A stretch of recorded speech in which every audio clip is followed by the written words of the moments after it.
सलामवालेकुम students, क्या हाल चाल है, कैसे हैं आप लोग। सबसे पहले तो मैं आज आपको वेलकम करता हूं शाह ग्रुप एजुकेशनल चैनल के ऊपर। अगर आपने अभी तक हमारा चैनल सब्सक्राइब नहीं किया है तो please do subscribe our YouTube channel. आज के दिन हम बात करेंगे क्लास 9 केमिस्ट्री में चैप्टर नंबर 3।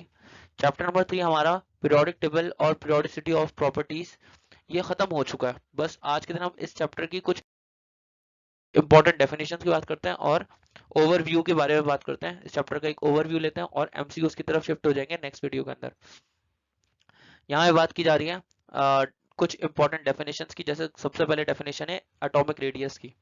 एटॉमिक रेडियस क्या होता है? मान लें कि हमारे पास कोई एक एलिमेंट है तो ये उसका न्यूक्लियस हो गया। अब न्यूक्लियस और फिर उसके सराउंडिंग में मल्टीपल शेल्स हैं। तो जो सबसे लास्ट वाला शेल है, मान लें कि ये सबसे आखिरी शेल है, तो आउटर मोस्ट शेल ये हो गया outermost shell. Outermost shell और इसी तरह से ये न्यूक्लियस। आउटर मोस्ट शेल से न्यूक्लियस तक के दरमियान का जो फासला होता है ये फासला कहलाता है एटॉमिक रेडियस। ठीक है ना, ये फासला क्या कहलाता है? ये फासला कहलाता है स्टूडेंट्स एटॉमिक रेडियस। ठीक है, ये कोवेलेंट रेडियस का हाफ होता है। ठीक है ना, half of the distance between the nucleus of two identical atoms when these are in close contact with each other is called atomic radius. या हम एटॉमिक रेडियस की इस डेफिनेशन की बजाय ये भी लिख सकते हैं। एटॉमिक रेडियस क्या है? The distance the distance between the distance between the nucleus the distance between the nucleus of an atom the distance between the nucleus of an atom to the outermost shell to the outermost shell to the outermost shell of that atom is called atomic radius। ठीक है students, अब देखें atomic radius को कौन से unit के अंदर major किया जाता है। एटॉमिक रेडियस को मेजर किया जाता है आर्मस्ट्रॉन्ग के अंदर। इसको आर्मस्ट्रॉन्ग के अंदर मेजर किया जाता है। आर्मस्ट्रॉन्ग का मतलब होता है 1 आर्मस्ट्रॉन्ग बराबर होता है 1 एक्सपोनेंशियल -10 मीटर के। ठीक है, आगे बढ़ते हैं। यहाँ पर हमसे सवाल किया जा रहा है define the following ionisation energy. Ionisation energy को समझते हैं। देखिए, आयोनाइजेशन एनर्जी को समझने से पहले मैं आपको एग्जांपल देता हूँ। अगर मैंने सोडियम से इलेक्ट्रॉन बाहर निकालना है तो सोडियम तो सॉलिड फॉर्म में होता है ना। सोडियम जब सॉलिड फॉर्म में होता है तो पहले मुझे इसको हीट करना पड़ेगा। इतना हीट करूँ कि सोडियम पहले लिक्विड फॉर्म के अंदर कन्वर्ट हो जाए। फिर सोडियम को मजीद हीट करूं कि सोडियम लिक्विड फॉर्म से गैसेस फॉर्म में कन्वर्ट हो जाए। और फिर उसके बाद फर्दर हीट करूं कि सोडियम गैसेस फॉर्म से एक इलेक्ट्रॉन लॉस कर दे और कन्वर्ट हो जाए सोडियम की कैटायन के अंदर। तो ये जो एनर्जी रिक्वायर्ड है, हमने एनर्जी प्रोवाइड की ना, हमने हीट एनर्जी प्रोवाइड की है यहाँ पे यहाँ पे यहाँ पे। इसको कैटायन बनाने के लिए जितनी एनर्जी रिक्वायर्ड है उसके वैलेंस शेल से इलेक्ट्रॉन बाहर निकालने के लिए जितनी एनर्जी रिक्वायर्ड है वो कहलाएगी आयोनाइजेशन एनर्जी। हर मटेरियल की अलग अलग होती है। तो यहाँ पे ये लिखा हुआ है the minimum energy needed to remove an electron। कितनी कम से कम कितनी एनर्जी रिक्वायर्ड होगी एक इलेक्ट्रॉन को रिमूव करने के लिए from valence shell of an atom. From valence shell of an isolated gaseous atom, यानी कि वो एटम जब गैसियस स्टेट के अंदर होता है तो उसकी वैलेंस शेल से इलेक्ट्रॉन को बाहर निकालने के लिए कम से कम कितनी एनर्जी रिक्वायर्ड होगी, वो एनर्जी कहलाती है आयोनाइजेशन एनर्जी ग्राउंड स्टेट के ऊपर। अच्छा, आयोनाइजेशन एनर्जी को हम इलेक्ट्रॉन वोल्ट्स के अंदर रिप्रेजेंट करते हैं या फिर किलो जूल्स पर मोल के अंदर इसको रिप्रेजेंट करते हैं। ठीक है स्टूडेंट्स, अब क्वेश्चन नंबर 2 के अंदर हमसे सवाल किया जा रहा है कि why ionisation energy, electron affinity और electronegativity exhibit same trends in periods and groups. Ionisation energy, electron affinity और इलेक्ट्रोनेगेटिविटी का सेम ट्रेंड क्यों होता है पीरियड के अंदर और ग्रुप के अंदर। ठीक है, तो इसकी वजह समझते हैं कि आयोनाइजेशन एनर्जी, इलेक्ट्रॉन नेगेटिविटी और इलेक्ट्रॉन एफिनिटी ये डाउन द ग्रुप डिक्रीज होता है। क्योंकि नंबर ऑफ शेल बढ़ते हैं तो डाउन द ग्रुप ये चीजें डिक्रीज हो जाती हैं।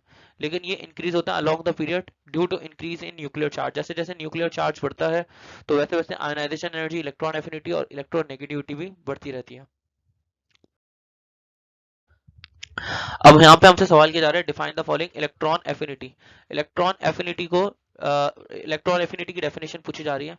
तो इलेक्ट्रॉन एफिनिटी आयोनाइजेशन एनर्जी का बिल्कुल ऑपोजिट है। इलेक्ट्रॉन एफिनिटी जो है इसकी डेफिनेशन क्या है कि अगर हम किसी एटम के अंदर इलेक्ट्रॉन ऐड करते हैं, मान लें कि क्लोरीन के एटम के अंदर हम इलेक्ट्रॉन ऐड करते हैं। जब हम क्लोरीन के एटम में जब वो गैसेस स्टेट के अंदर था उसके अंदर इलेक्ट्रॉन ऐड करते हैं तो इलेक्ट्रॉन के ऐड करने में वो एनर्जी रिलीज करता है। तो जो एनर्जी रिलीज होती है वो एनर्जी कहलाती है इलेक्ट्रॉन एफिनिटी। सही ना, क्लोरीन के एनाइन बनाने के लिए जो एनर्जी रिलीज होगी वो कहलाएगी इलेक्ट्रॉन एफिनिटी। तो यहाँ पे डेफिनेशन यही लिखी हुई है, the energy release when an electron is gained by an atom in the gaseous state is known as electron affinity। इसका यूनिट क्या है? इसका यूनिट भी है किलोजूल पर मोल या इलेक्ट्रॉन वोल्ट के अंदर हम इसको मेजर करते हैं पर एटम। आगे बात करते हैं स्टूडेंट्स इलेक्ट्रोनेगेटिविटी की। इलेक्ट्रोनेगेटिविटी क्या है? इलेक्ट्रोनेगेटिविटी एक एटम की टेंडेंसी है एक कोवेलेंट मॉलिक्यूल के अंदर to attract the shared pair of electron towards itself is called as electronegativity. For example, अगर हाइड्रोजन और क्लोरीन की बात करते हैं तो क्योंकि क्लोरीन का साइज भी बड़ा है और क्लोरीन की ताकत ज्यादा है और हाइड्रोजन का उसके मुकाबले में साइज बहुत छोटा है, तो इनके दरमियान में जो इलेक्ट्रॉन पेयर शेयर हुआ हुआ होगा, इनके दरमियान में जो इलेक्ट्रॉन पेयर शेयर हुआ हुआ होगा, क्लोरीन ज्यादा देर तक इस इलेक्ट्रॉन पेयर को अपने पास रखेगा और बहुत थोड़ी सी देर के लिए हाइड्रोजन को देगा। तो ये क्लोरीन की ये टेंडेंसी कि शेयर्ड पेयर ऑफ इलेक्ट्रॉन को अपनी तरफ खींच के रखता है, तो ये टेंडेंसी कहलाती है electronegativity. Electronegativity left to right एक पीरियड के अंदर इंक्रीज होती है, उसकी वजह क्या है? न्यूक्लियर चार्ज बढ़ता है। लेकिन ये टॉप टू बॉटम डिक्रीज होती है, क्योंकि टॉप टू बॉटम पे होता क्या है कि एटॉमिक रेडियस बढ़ता है। यहाँ पे बता रहे हैं इन ग्रुप इलेक्ट्रोनेगेटिविटी डिक्रीज होती है क्योंकि साइज ऑफ एटम इंक्रीज होता है, तो attraction for shared pair of electron ये डिक्रीज हो जाती है, सही ना? लेफ्ट टू राइट बढ़ती है और टॉप टू बॉटम डिक्रीज होती है, ठीक है। अब स्टूडेंट यहाँ पे हम इस चैप्टर के एक ओवरव्यू के बारे में बात कर लेते हैं और इस चैप्टर को खत्म करते हैं इंशाल्लाह ताला। हम नेक्स्ट वीडियो के अंदर हम एमसीक्यूज के बारे में बात करेंगे। तो इस चैप्टर के ओवरव्यू के अंदर हमने सबसे पहले बात करी थी 19th सेंचुरी के अंदर एक माइलस्टोन ये कंसीडर किया जाता है कि हम किसी तरह से एलिमेंट्स को एक सिस्टमैटिक तरीके से अरेंज करते हैं पीरियोडिक टेबल के अंदर। तो डॉबरेनर ने एलिमेंट्स को अरेंज किया ट्राइड्स के अंदर, न्यूलैंड्स ने लॉ ऑफ ऑक्टेव्स पेश किया, मेंडलीव ने पीरियोडिक लॉ पेश किया जिसके अंदर उसने ग्रुप्स और रोज को इंक्लूड किया अपने पीरियोडिक टेबल के अंदर।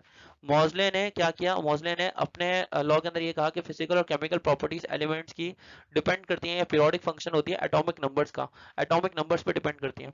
6 पे हम ये पढ़ रहे हैं देयर इज टोटल इस पूरे पीरियोडिक टेबल के अंदर टोटल 8 ग्रुप्स है और 7 पीरियड्स है पूरे पीरियोडिक टेबल के अंदर, ठीक है। आगे बढ़ते हैं। फिजिकल और केमिकल प्रॉपर्टीज होती हैं वो लेफ्ट टू राइट एक पीरियड के अंदर चेंज होती हैं। Elements of a period show different properties क्योंकि उनकी इलेक्ट्रॉनिक कॉन्फ़िगरेशन जो होती है वो कंटिन्यूसली चेंज होती रहती है एक पीरियड के अंदर। लेकिन यहाँ पर सब ग्रुप्स की फर्दर बात कर लेते हैं कि जो सब ग्रुप्स होते हैं वो डिवाइड हुए हुए हैं किसके अंदर? केमिकल प्रॉपर्टीज की बेसिस पर ये फर्दर डिवाइड हुए हैं ग्रुप ए के अंदर और ग्रुप बी के अंदर, ठीक है। एलिमेंट्स ऑफ सब ग्रुप ए को कहा जाता है मेन या रिप्रेजेंटेटिव एलिमेंट्स या नॉर्मल एलिमेंट्स, जबकि सब ग्रुप बी के एलिमेंट्स को कहा जाता है ट्रांजिशन एलिमेंट्स। जो ग्रुप नंबर होता है वो इंडिकेट करता है total number of electrons valence shell के अंदर, आखिरी शेल के अंदर कितने इलेक्ट्रॉन्स है, ग्रुप नंबर ये बताता है।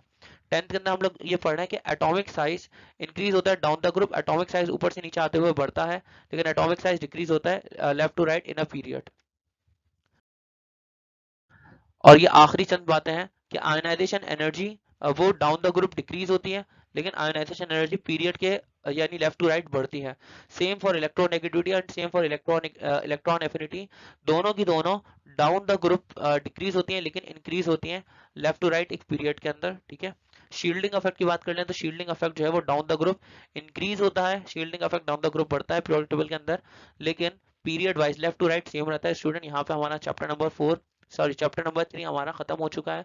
आई होप कि आपको इस चैप्टर के बारे में सब कुछ समझ में आया होगा, और अगर आपको हमारी वीडियोस पसंद आती है तो हमारे चैनल को शाह ग्रुप एजुकेशनल चैनल को सब्सक्राइब करना ना भूलिएगा।